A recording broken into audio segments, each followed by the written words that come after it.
Hello friends, welcome back to Siran recipe. இன்றைக்கி நான் இங்கே கிடைக்கிற ஸ்பினிச்சை வச்சு ஏண்ட ஸ்டைலில் குக் பண்ணுற மாதிரி நான் காட்ட போகிறேன். இது தான் இங்கே லோக்கலில் கிடைக்கிற ஸ்பினிச். இதை நான் இப்போ குக் பண்ண ரெடி ஆக போகிறேன். இப்போ நான் ஒரு பேனை வைக்கிறேன். அந்த பேனில் 2 டேபிள் ஸ்பூன் ஆயிலை போட்டு அந்த ஆயிலை 1/4 ஸ்பூன் மஸ்டர்ட் சீடும் ஃபெனல் சீடையும் போட்டு அதை சொட்டேட் பண்ணி எடுக்கிறேன்.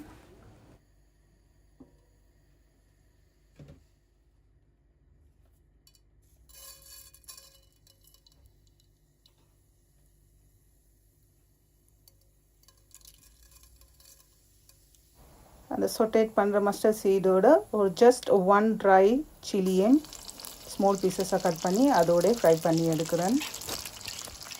இந்த 3 நல்லா ஃப்ரை ஆகி வர நான்